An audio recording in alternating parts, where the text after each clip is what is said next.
ಇವತ್ತಿನ ವಿಡಿಯೋದಲ್ಲಿ ಆಹಾರವನ್ನು ಯಾವ ವಿಧದಲ್ಲಿ ತೆಗೆದುಕೊಂಡರೆ ಸಮಸ್ಯೆಗಳು ಬರುತ್ತದೋ ತಿಳಿಯೋಣ. ಶ್ರೀಕೃಷ್ಣನು ಹೇಳಿರುವ ಪ್ರಕಾರ ಈ 3 ವಿಧಾನಗಳಲ್ಲಿ ಆಹಾರವನ್ನು ಸೇವಿಸುವುದರಿಂದ ಮನುಷ್ಯನಿಗೆ ಸಮಸ್ಯೆಗಳು ಬರುತ್ತದೆ. ಹಾಗೇನೆ ಆಯಸ್ಸು ಕಡಿಮೆಯಾಗುತ್ತದಂತೆ.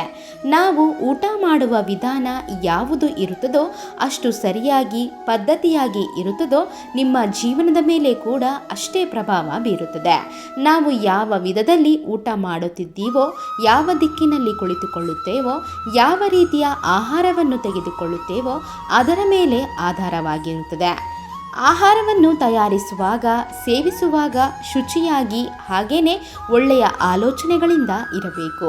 ನಮ್ಮ ಆಹಾರ ವಿಧಾನದ ಮೇಲೆ ಬೇರೆಯವರ ಜೊತೆ ಆಹಾರ ಸೇವಿಸುವಾಗ ಪ್ರವರ್ತಿಸುವ ಪ್ರವರ್ತನೆ ಆಧಾರದ ಮೇಲೆ ಸತ್ತ ಮೇಲೆ ಶಿಕ್ಷೆಗಳು ವಿಧಿಸಲಾಗುತ್ತದೆ.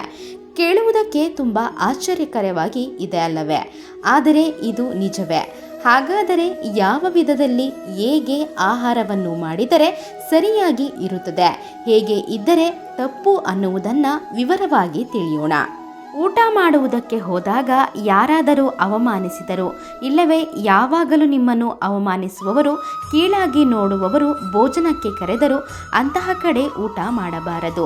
ನಿಮ್ಮನ್ನು ಅವಮಾನಿಸಿ ನಂತರ ಊಟ ಇಟ್ಟರೆ ಅದನ್ನು ತೆಗೆದುಕೊಳ್ಳಬಾರದು. ಇನ್ನು ಊಟ ಮಾಡುವಾಗ ಮೊಟ್ಟ ಮೊದಲನೆಯದಾಗಿ ಭೋಜನ ಅಂದರೆ ಊಟ ಅಂದರೆ ತಾಯಿ ಅನ್ನಪೂರ್ಣೇಶ್ವರಿಗೆ ನಮಸ್ಕಾರ ಮಾಡಿಕೊಳ್ಳಬೇಕು. ಏಕೆಂದರೆ ದಿನಾಲೂ ನಿಮಗೆ ಆಹಾರಕ್ಕೆ ಯಾವುದೇ ಕೊರತೆ ಇಲ್ಲದಂತೆ ಇರಲು. ಇನ್ನು ತುಂಬ ಜನರು ಊಟ ಮಾಡುವಾಗ ಮಾತನಾಡುತ್ತಾ ಇರುತ್ತಾರೆ, ಅದು ಮಾಡಬಾರದು. ಊಟ ಮಾಡುವಾಗ ಮೊದಲು ಸಿಹಿ ಪದಾರ್ಥವನ್ನು ಸೇವಿಸಬೇಕು. ಮೊದಲನೆಯ 3 ತುತ್ತುಗಳನ್ನು ನೀವು ಮೌನವಹಿಸಿ ತೆಗೆದುಕೊಳ್ಳಬೇಕು. ಆಗ ನಿಮಗೆ ಮನಸ್ಸಿಗೆ ಸಮಾಧಾನ ಸಿಗುತ್ತದೆ. ಹಾಗೇನೆ ಆಹಾರಕ್ಕೆ ಯಾವತ್ತೇ ಆಗಲಿ ಕೊರತೆ ಬರುವುದಿಲ್ಲ.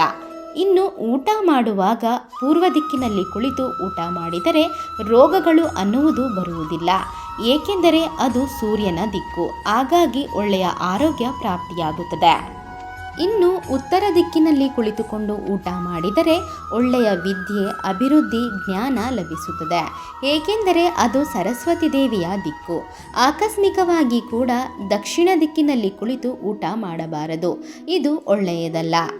ಪಶ್ಚಿಮ ದಿಕ್ಕಿನಲ್ಲಿ ಸಹ ಊಟ ಮಾಡಬಾರದು. ಈ ದಿಕ್ಕಿನಲ್ಲಿ ಕುಳಿತು ಊಟ ಮಾಡಿದರೆ ಸಾಲಬಾಧೆ ಹೆಚ್ಚಾಗುವ ಸಂಭವ ಇರುತ್ತದೆ ಎಂದು ವಾಸ್ತು ಪಂಡಿತರು ಹೇಳುತ್ತಿದ್ದಾರೆ.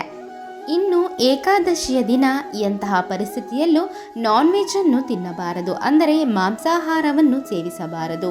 ಒಂದು ವೇಳೆ ತಿಂದರೆ ನಿಮ್ಮ ಮೇಲೆ ಲಕ್ಷ್ಮೀ ಕಟಾಕ್ಷ ಇಲ್ಲದೆ ನಿಮ್ಮ ಮನೆಯಲ್ಲಿರುವಂತಹ ಲಕ್ಷ್ಮಿ ಸಹ ಕೋಪ ಮಾಡಿಕೊಂಡು ಹೊರಟು ಹೋಗುತ್ತಾಳೆ.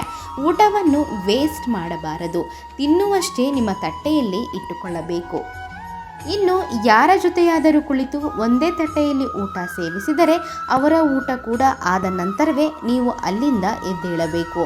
ಹಾಗೆ ಅಲ್ಲದೆ ನೀವು ಅವರನ್ನು ಬಿಟ್ಟು ಎದ್ದರೆ ನಿಮಗೆ ಪಿತೃದೋಷ ಬರುತ್ತದೆ. ಊಟ ಮಾಡಿದ ತಟ್ಟೆಯಲ್ಲಿ ಕೈಯನ್ನು ತೊಳೆಯಬಾರದು. ನಾವು ತಿಂದ ತಟ್ಟೆಯಲ್ಲೇ ಕೈಯನ್ನು ತೊಳೆದರೆ ಅದು ದರಿದ್ರಕ್ಕೆ ಸಂಕೇತವನ್ನು ತೋರಿಸುತ್ತದೆ. ಒಡೆದ ತಟ್ಟೆಯಲ್ಲಿ, ಒಡೆದ ಪ್ಲೇಟ್ನಲ್ಲಿ ಊಟ ಮಾಡಬಾರದು ಎಂದು ಪಂಡಿತರು ಹೇಳುತ್ತಾರೆ. ಹೀಗೆ ಮಾಡುವುದರಿಂದ ಅನಾರೋಗ್ಯ ಸಮಸ್ಯೆಗಳು ಬರುವ ಅವಕಾಶ ಇರುತ್ತದೆ. ಹಾಗಾಗಿ ಊಟ ಮಾಡುವಾಗ ಈ ಎಚ್ಚರಿಕೆಯ ಕ್ರಮಗಳನ್ನು ವಹಿಸಬೇಕಾಗುತ್ತದೆ.